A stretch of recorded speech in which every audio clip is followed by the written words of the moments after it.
जय श्री राम दोस्तों। मेरा नाम डॉक्टर जी के शर्मा है।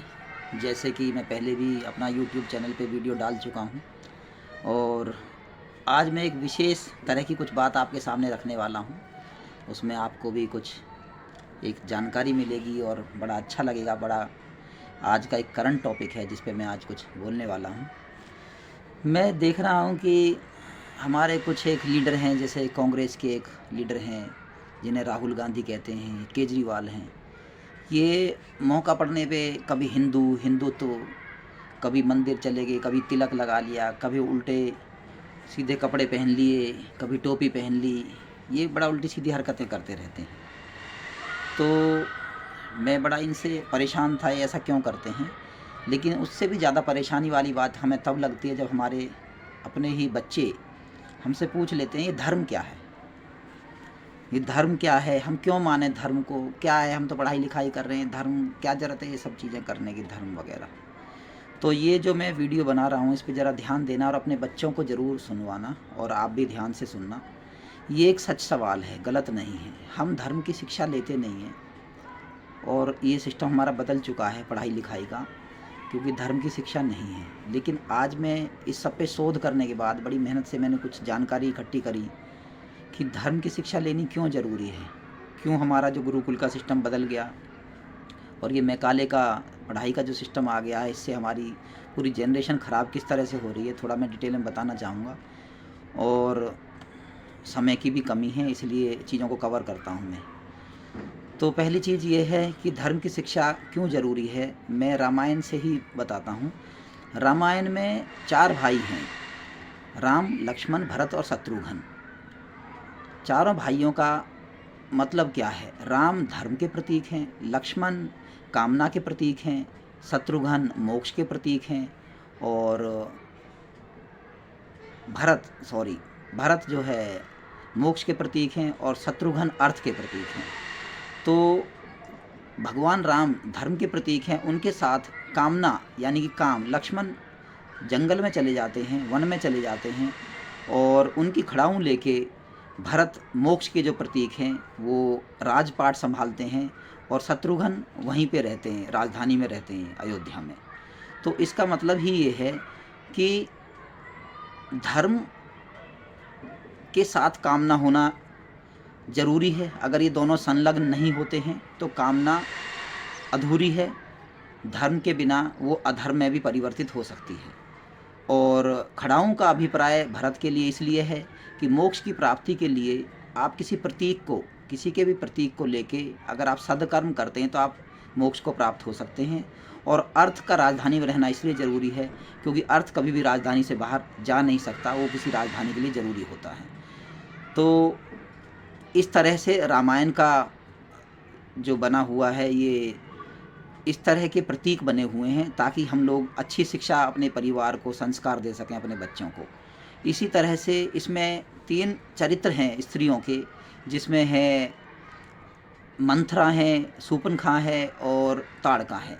जिसमें शूर्पणखा है वो वासना की प्रतीक है, ताड़का अहंकार और शक्ति के प्रतीक है और मंथरा जो है वो लोभ की प्रतीक है। इसीलिए रामायण में आपको ध्यान होगा कि एक जगह बताया हुआ है कि शत्रुघ्न ने मंथरा को लात मार दी थी। तो उसका मतलब यही है, शत्रुघ्न जो है अर्थ के प्रतीक हैं। तो अगर अर्थ को धार्मिक रखना है, धर्म से जोड़ के रखना है, तो उसको मंथरा यानी कि लोभ का तिरस्कार करना होगा।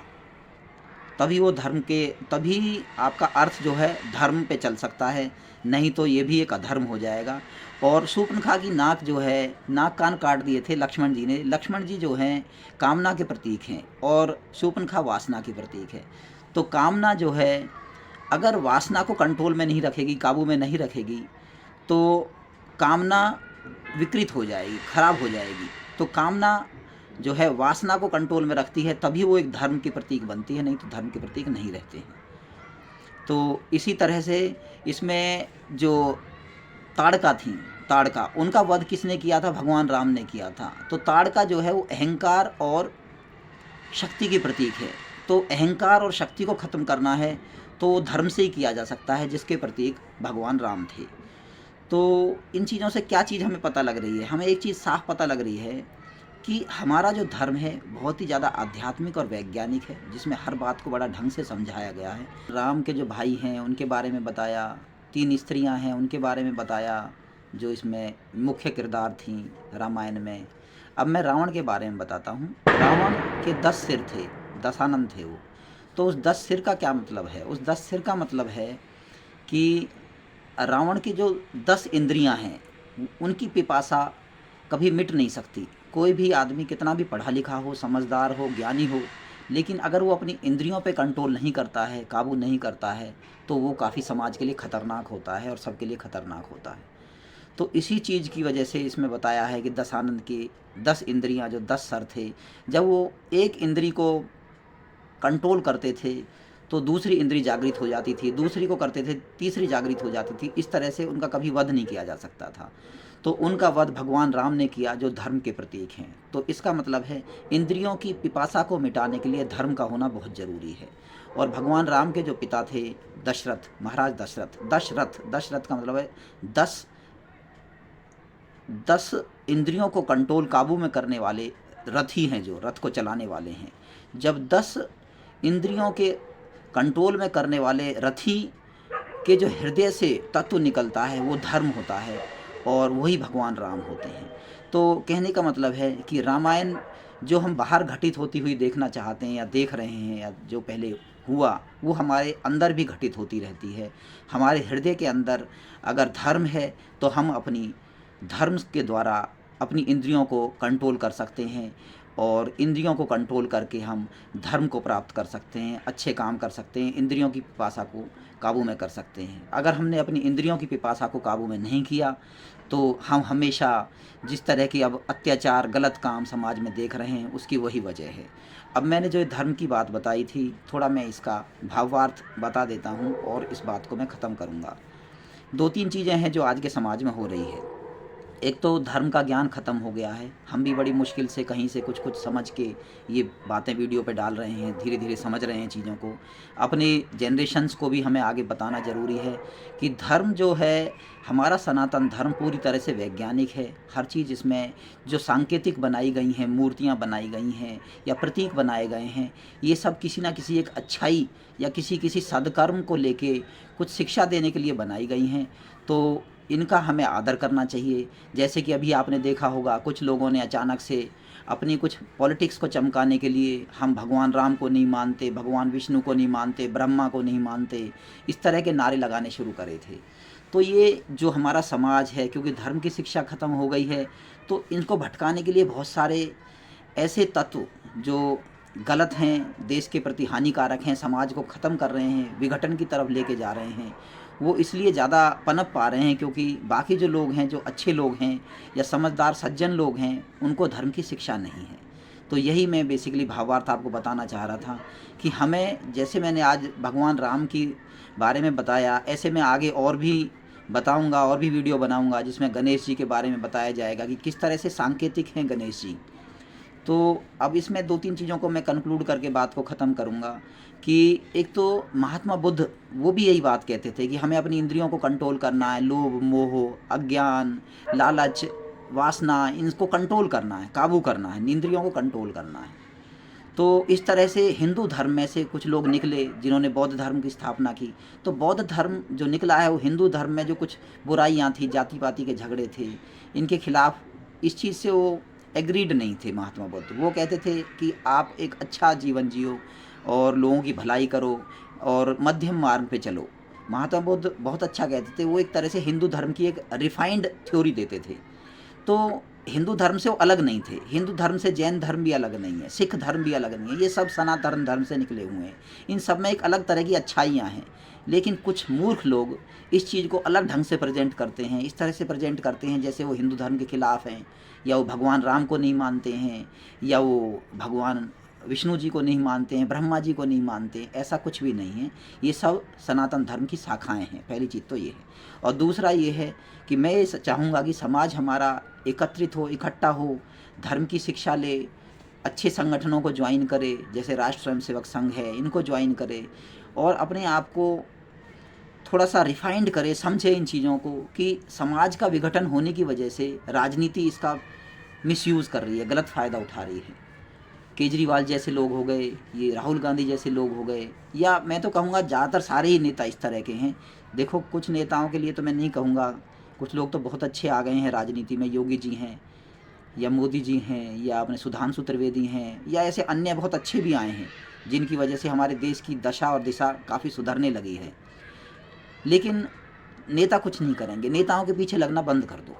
हमें खुद समझने की ज़रूरत है। मैं खुद समझना शुरू कर रहा हूँ, मेरी भी ज़िंदगी निकल गई उसी पढ़ाई में, जो सब करते हैं मैंने भी करी है। मैथमेटिक्स, फिजिक्स, केमिस्ट्री, डॉक्टरी का एग्ज़ाम दिया, फिर हॉस्पिटल चला रहे हैं, 15 साल से प्रैक्टिस कर रहे हैं। लेकिन आखिरी में एक ही बात समझ में आती है। क्या बात समझ में आती है, इस बात को तो ज़रा ध्यान से सुनना। 2 बातें मैं बताऊंगा। एक तो आचार्य चाणक्य ने बोला था कि इस समाज को, राष्ट्र को खतरा दुर्जन लोगों से नहीं है। दुर्जन लोगों की जो बुरी नीतियां हैं उससे भी ज़्यादा खतरा है सज्जन लोगों की निष्क्रियता का। जो सज्जन लोग हैं वो निष्क्रिय हैं, उन्हें कोई मतलब नहीं है क्या हो रहा है देश में।